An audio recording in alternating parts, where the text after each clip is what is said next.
Welcome to the Great Detectives of Old Time Radio. From Boise, Idaho, this is your host, Adam Graham. If you have a comment, email it to me, box13 at greatdetectives.net. Follow us on Twitter at Radio Detectives and become one of our friends on Facebook, facebook.com/Radio Detectives. JohnnyDollarAir.com is our Priceline affiliate page. You get all of the benefits of going through Priceline.com, but part of your purchase price supports the Great Detectives of Old Time Radio at no additional cost to you. So remember, when making your travel plans, check JohnnyDollarAir.com first. Now it's time for today's episode of yours truly, Johnny Dollar. The original air date on this episode is June the 29th, 1962. And this one is The Four is a Crowd Matter. Johnny Dollar. Mr. Dollar, this is Dennis Taylor, Star Mutual Insurance Company here in Colorado Springs. Yes, Mr. Taylor. An important client of ours, Mr. Dollar. His name is Melvin Lockerty. Yes? Well, he's spending the summer at one of our nearby guest ranches. And he's having some visitors for a week or so. He's invited them. They'll be his guests. So? Dollar, Mr. Lockerty believes that given half a chance, one of them will try to murder him. Murder him? So if you're free, if you can find the time to come out here... Mr. Taylor, I'm on my way.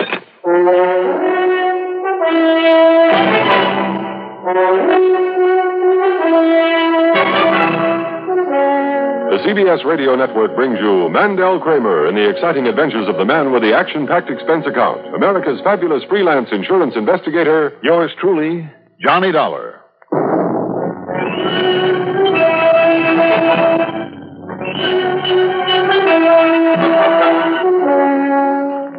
Expense account submitted by Special Investigator Johnny Dollar to the Star Mutual Insurance Company, Colorado Springs office. Following is an account of expenses incurred during my investigation of The Four is a Crowd Matter.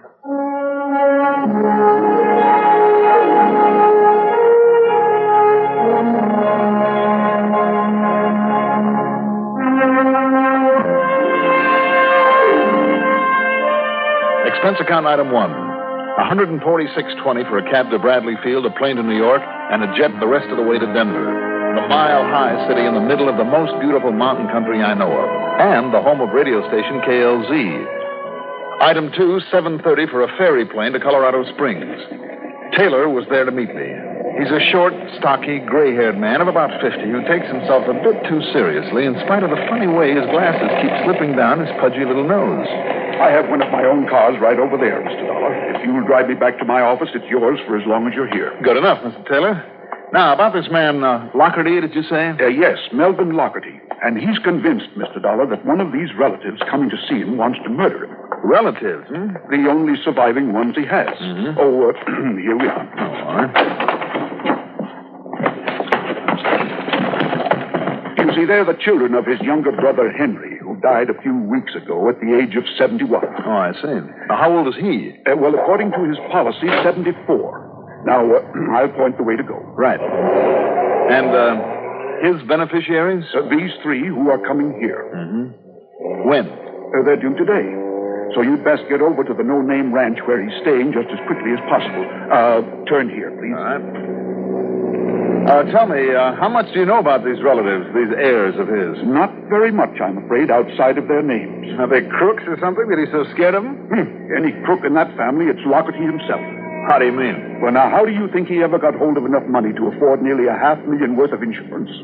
I'm sure I don't know. Well, then let me tell you.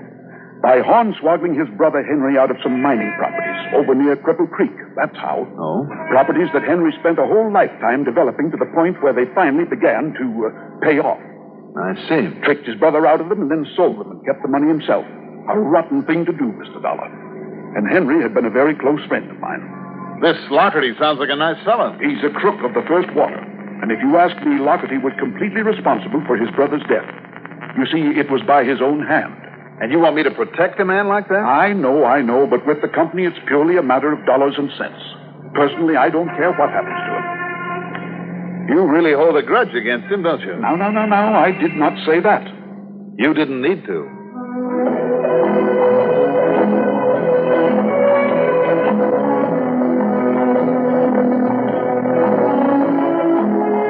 guest ranch was on a broad, level spot hacked out of the side of a mountain, part of the Rampart Range, about a half-mile up from Highway 24. It consisted of about a dozen neat, modern, comfortable cabins, and from the front window of mine, I had a view of not only Pikes, but several other peaks that hemmed in colorful Ute Pass.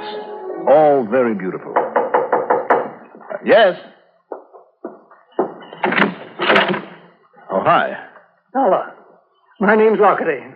Taking you long enough to get here. Why haven't you been to see me? Well, And I want one thing understood, Dollar, right from the beginning. When these relatives of mine get here... They haven't arrived yet? Well, I'm still alive, ain't I? Now, I don't want them to know what you're here for, you understand? Yes, but Mr. Lockerty... Now, look and listen. I invited them up to spend a week with me to try and make peace with them.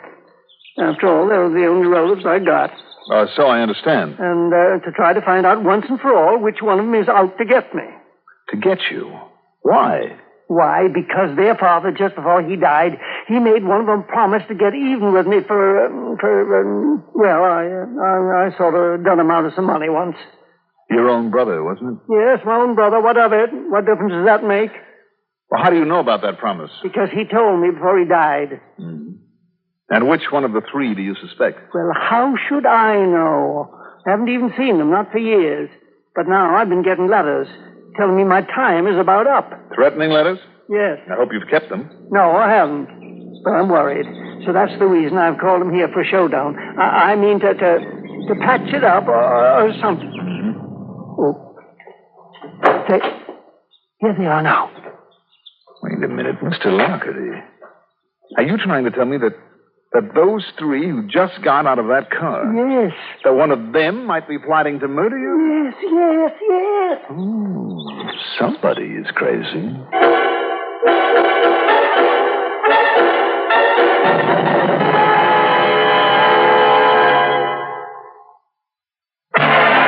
Newport filter cigarettes.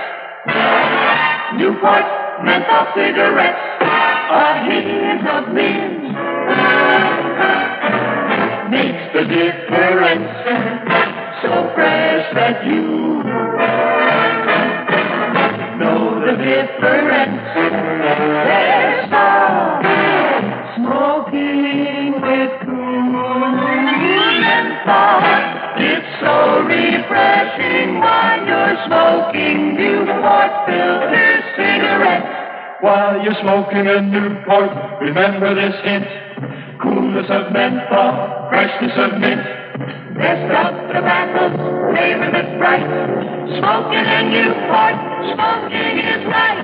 So refreshing while you're smoking Newport filter cigarettes. Newport filter cigarettes. Newport.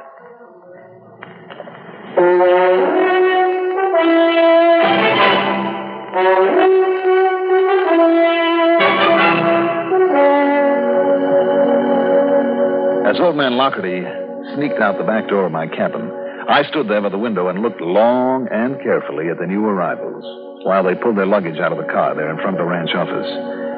And all I can tell you is that it was a pleasure. The one who'd been driving was 26 or 7, tall, blonde, and beautiful. Another, perhaps a couple of years younger, was a brunette, a real doll with a mischievous sparkle in her eyes. As for the third, well, I won't even try. Beyond saying that in spite of her heavy horn-rimmed glasses, a plain cotton dress, and hair done up in a bun, she was one of the loveliest, most naturally beautiful girls I've ever seen. So, as casually as possible, I walked out of my cabin and sauntered over to them. Well, hello. We're here. I'm Kitty Lockerty.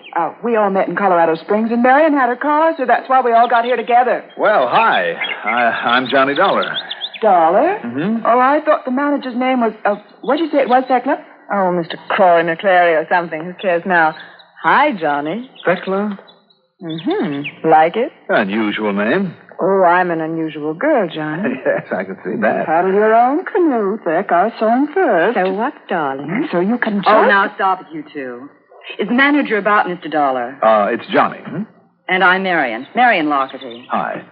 And the answer's no. He drove into Manitou Springs right after I got here, but if I can be of any help.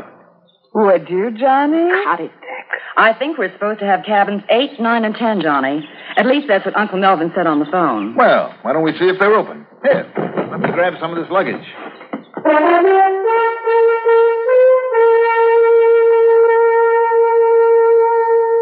Killers, Now, of course, you never can tell.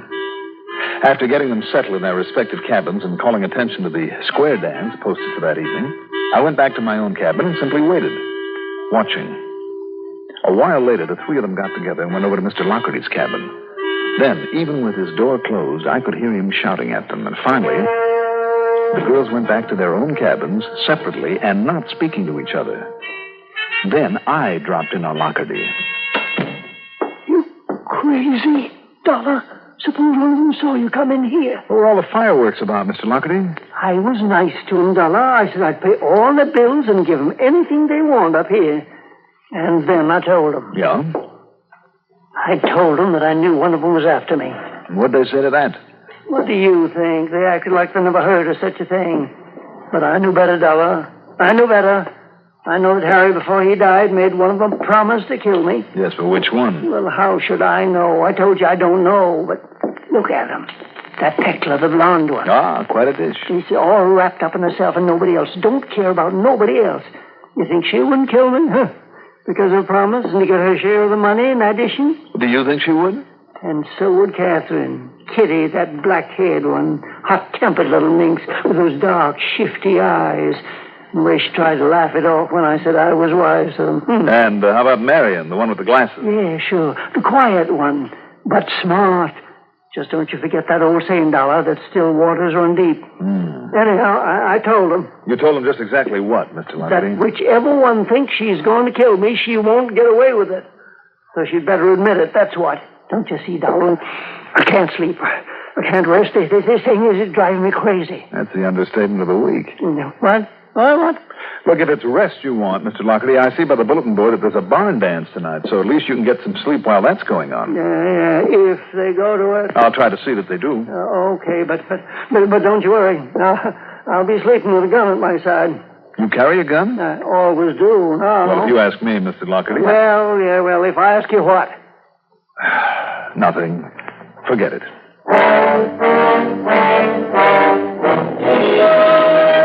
For my money, this selfish, twisted little old man was out of his mind, was far more dangerous than any of the girls. And yet, if one of them had made a promise to kill him, well, there was only one way to find out, or at least to try. I sashayed on over to the barn dance. Right and left around the hall. Oh, meet your honey in the harmony, boys, harmony. The hoedown there in the barn that night was quite an affair. Far more than just the guest population of the ranch were there. And by lying mightily about my ability as a square dancer, I'd persuaded all three of the girls to be present. Then, although it took a bit of finagling, Kitty and Tekla were having a high old time with some of the local boys. I managed to get them aside. Separately, of course, for a little walk in the clean, cool mountain air.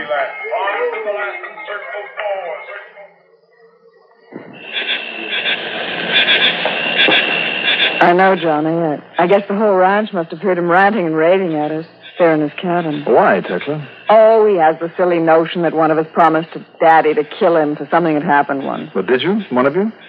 Well, I know I didn't. But I'll tell you this, darling, that if I had, I would have done it. I mean, after what he did to Daddy. Oh, and what's he living for anyhow? I mean, well, just think how nice it'll be when he leaves us all his nice money, Yes. Mm-hmm. Ooh, it's getting chilly out here, darling. Oh, I'm sorry. Shall we go back in and dance some more? Well, if you want to, but it might not seem so cold, Johnny, if, Johnny... You know, come to think of it, I promised another fling with your sisters, too. Oh. Okay, Johnny. Okay, if you want to go back in, let's go back in. But later, maybe? Yeah, maybe. Better feel that with a kiss? Why not?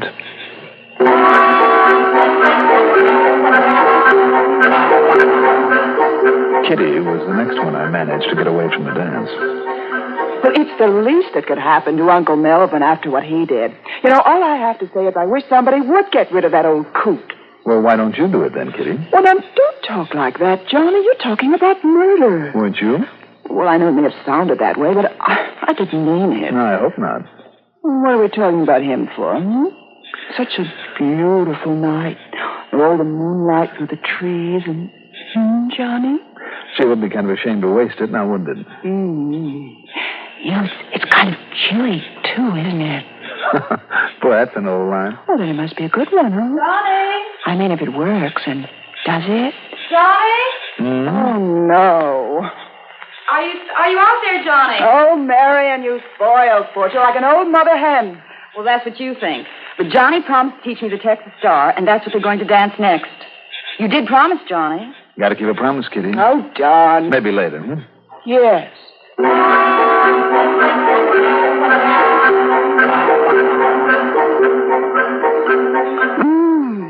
Johnny. I never dreamed that a hard-boiled insurance investigator could be Wait so... a minute now, Marion. What did you say? Oh, now look, dear. Didn't you think I'd know the minute I heard your name? And I suppose that you're here because old Uncle Melvin has this ridiculous idea that one of us is going to kill him. Is it ridiculous, Marion? Don't you know why the three of us met in Denver and came here when he asked us to? Why? To humor him, so he wouldn't get silly and write us out of his insurance and his will. That's all. Can you see a pretty little secretary like Kitty committing a murder? Or a softy like Thekla who wouldn't hurt a fly? How about you, Marion? Me? An old maid school teacher? Now, what do you think, Johnny? Well... Johnny, isn't it a shame to waste all this lovely moonlight? Oh, now, why couldn't I have had a teacher like you?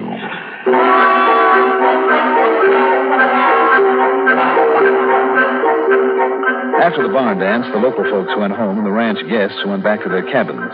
Except for Kitty and Thekla, who'd left me flat and paired off with a couple of boys with a fancy car. After delivering Marion to a cabin, I sat watching at the window of my own until her lights went out. Then I dropped in on Mr. Lockerty again. Yes, I get plenty of sleep. But if you're going to bed now, Dollar, I'm going to stay up. Now, look, Mr. Lockerty. I'm going to sit here and read the rest of the night. All right. Whatever you say, but Thekla and Kitty are out somewhere with a couple of boys, and Marion's going to bed, so if you ask me... Oh, she has she? Huh?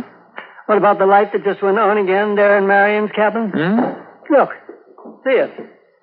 Oh. Okay. All right, then I'll stick around till she goes to bed again, and the others come in. Well, look, if you are going to sit here for the rest of the night, why don't I pull down this window shade? Yes, that's a good idea. Okay, here we are. Get down. Get down. That shot was just outside the window. Whether it was meant for you or for me, it... Mr. Lockerty. Mr. Lockerty. He's dead.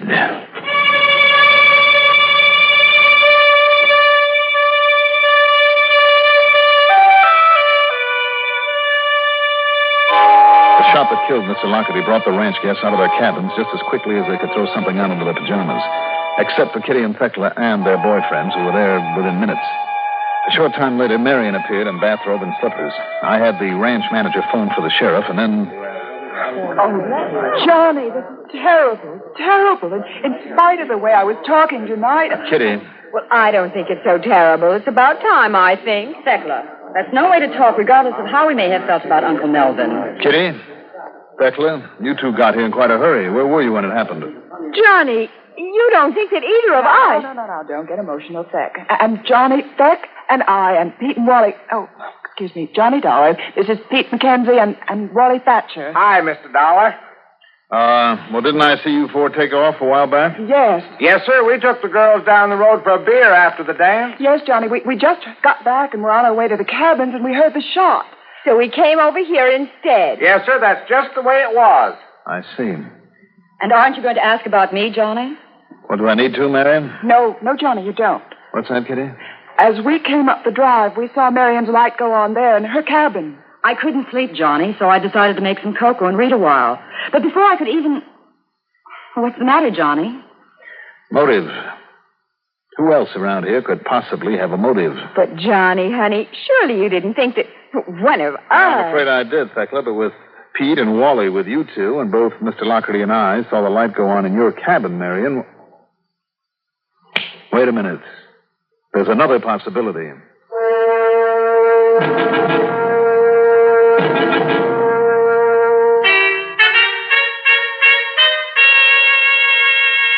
Item 3, 35 cents for a phone call to Colorado Springs, to the one other person, the man who said he didn't care what happened to Lockerty. Yes, Dollar? Oh, then you are at home. Oh, I've been home all evening. Why? Then you couldn't possibly have fired the shot and got all the way back there by now. Shot? What's that? Tell me, what's happened, Dollar?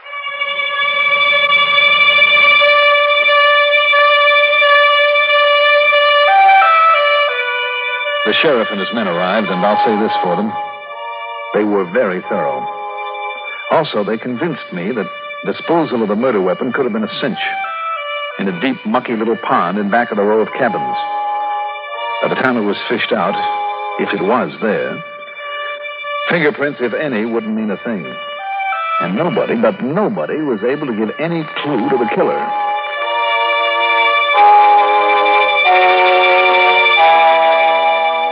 A hunch? Okay. Maybe so. But one of those girls, one of them had recognized me. The only really clever one. The one who'd know the value of an airtight alibi. And she'd made a couple of points to me before it happened. Like their reason for coming. And she pointed a finger at the others while seemingly defending them. The only trouble was, darn it, that not only I, but others had seen that she was in her cabin when it happened. That she'd just turned on her light in there. We'd seen it. I'd seen it. Then I remembered.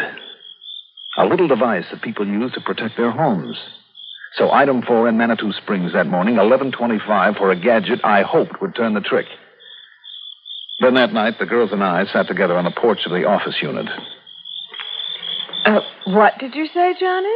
A check on your powers of observation, Thekla. I don't get it, Johnny. You will, Kitty. Now, look in through this window into the office.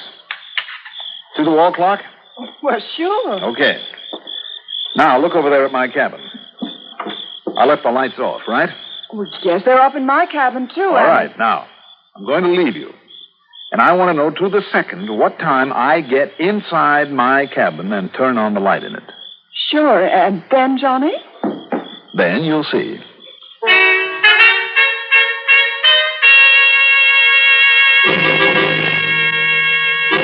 Well, it's certainly taking Johnny long enough to get over there. Oh, just relax, Beck. I think he has something up his sleeve. If you want the truth, though, I can think of nicer things with Johnny than playing games. Well, so why for you two? Oh, look, his lights are on, see? Okay, so he got there at exactly... the time is exactly 4 1/4, 4.5 minutes Don't after... bother, Kitty. I'm right here. Johnny! Yes, Johnny, Well, just now saw you turn on your lights way over there on your cabin. So you would have sworn that's where I was, wouldn't you? Well, of course. So would I, Johnny.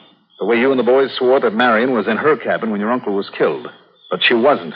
What? My lights went on over there just now because of a simple clockwork device that I put on the lamp cord earlier. An automatic switch? That's right.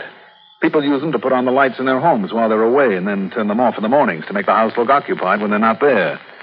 The way Marion made it look. Made it look as though she were in her cabin. Oh, Johnny. Oh, no. Marion. That's right. Marion? But Johnny, he didn't deserve to live. Maybe not, Marion. But nobody deserves to be murdered.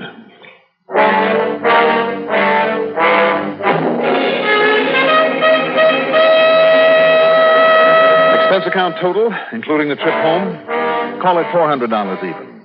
Yours truly, Johnny Dollar. Now, here is our star to tell you about next week's story. Next week, a case with a real switch to the finish. Tune in, won't you? Yours truly, Johnny Dollar. Can you get premium gasoline performance at regular gasoline price? Find out what so many other car owners have found. In 3 out of 5 cars, regular priced Sinclair Dino gasoline matches performance of premium gasolines, saves you up to 4 cents a gallon. Almost anywhere you see the Sinclair sign, you can save up to 4 cents a gallon with Dino and still get premium performance and mileage. Drive with care and buy Sinclair Dino gasoline.